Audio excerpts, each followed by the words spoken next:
Well, I'm here at Oranmore today with Sandy Nelson, who is the writer of this week's play, Baltamire. Sandy, it's very nice to have you here. It's nice to have the play on. Yes, I'm glad it's on.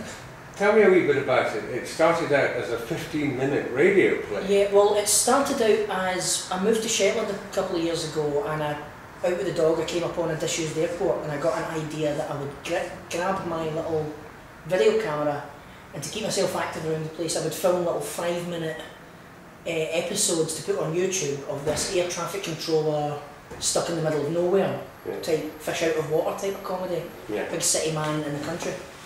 And then our good friend and colleague Marilyn Imrie at the radio suggested I write a 15-minute version for the radio. And Gemma Rogers at BBC commissioned it. And Marilyn immediately said, why don't you write it up to 45 minutes? Because there's a play in there. And that's how it expanded and expanded. Moving to Shetland has influenced your writing and your thinking? Well, by the time I had got round to writing the play version, I had lived in Shetland for a year and a half. So there was a lot more new material I could draw from my own experience as being a Glasgow boy in the middle of nowhere. It's really remote, it's the Isle of Unst that I live in. But also the attitudes of people back in Glasgow who were saying to me, how can you possibly live without a Chinese takeaway and a blockbuster video and an underground system? And I'm going, well, because we do. So I put those two things together to get the play. The audiences, the urban audience, seems to clock the joke and get it and enjoy it. Yes. Well, that was something that the director Julie Ellen and I talked about, was that although this is we never actually say Shetland in the play, it's just suggested that it's somewhere like that, you know. And Julie suggested, well, although it's set in Shetland, it's not, you need to get that. That's live. Although it's set in Shetland, it's sort of a design for a city audience, because it's the city that we're mostly having a go at. Even though these eccentric country characters are you know, taking the mickey out of them as well. It's mostly for a city audience. And of course the country in Scotland has changed enormously now, in that there are so many people living in the country who come from urban backgrounds. Yeah, well that's what it's like. The island that I live on is there's about 500 people on this island, and about a third of them grew up there. A third of them are from the west of Scotland, particularly the west of Scotland, and the other third are from Yorkshire, Lancashire and the south coast of England. And one or two Romanians and Poles. And that's the international demographic of places. So in many ways, every bit as cosmopolitan as the West End of Glasgow. Yeah, absolutely. And I've never eaten so well. I've eaten the best I've ever eaten, and better than any restaurant in Glasgow. In fact, the best curry that I've ever tasted is from the Gurkha Kitchen in Lerwick in Shetland. And I've had curry in Birmingham. This is a short commercial break for the Gurkha Kitchen in Lerwick. Gurkha Kitchen. But and I've eaten curry in Indonesia. You know, so it's like you can get things. It's just a little more effort to get them. You know, and so I thought that was a good.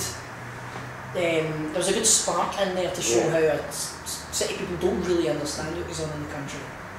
I'd like to talk a wee bit about how you got to where you are now, because when I first got to know you, I think you were 20. I was 20, yes. You came along to join the Wildcat Company as an actor. You gave me my first job in professional theatre. I know, look where we are now. This is my 20th year in the show business. I'll be 40 this year.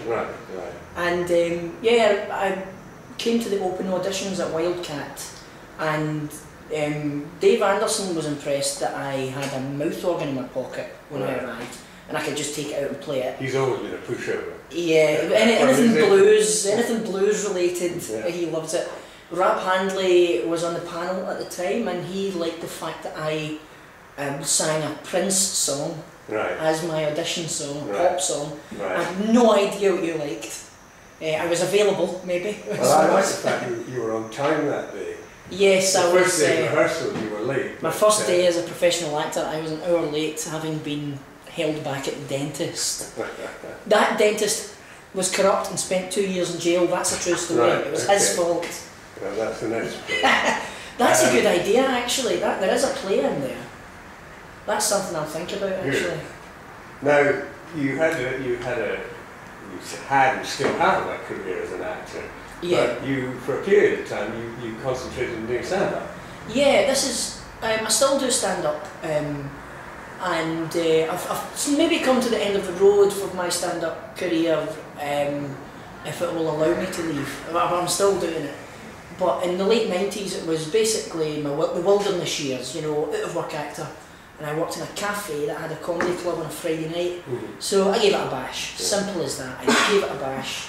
Then I gave it another bash and realised that I could do this kind of disgruntled rock and roll has-been type character, all dressed in black and complaining about modern music. Right. And I was pushing 30, so I was just at the right time to be beginning the grumpiness. Right. You know, because you're not actually, you can't tear around like you're 21 anymore, but you're still not old. So it's this. I don't like when you're looking at me. Still not old. So it was this kind of like grumpy type muso that I did, which I still do actually. And that was it. For the past 10 years now, I did a lot of. And it's only been like the last 3 years or something I really returned to acting and writing. And your playwriting has grown out of your writing your own material. Well, yeah, because the certainly I know when a joke's a joke now, because with stand-up comedy the feedback is immediate.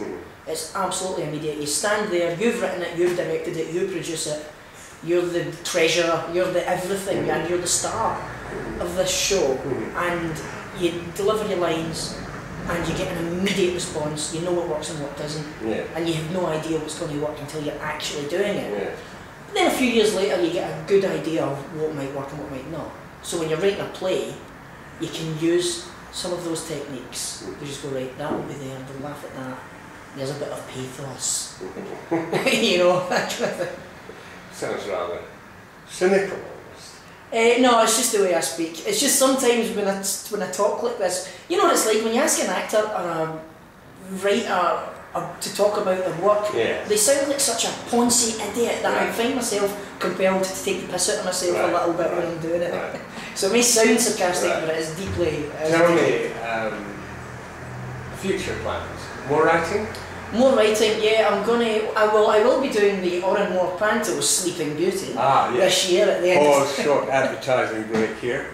At Tom O'Byers Road. So I'll be doing that, and then I've got another series of stand-up gigs next year. But I'll just be continuing to write, and I'm writing 2 plays just now.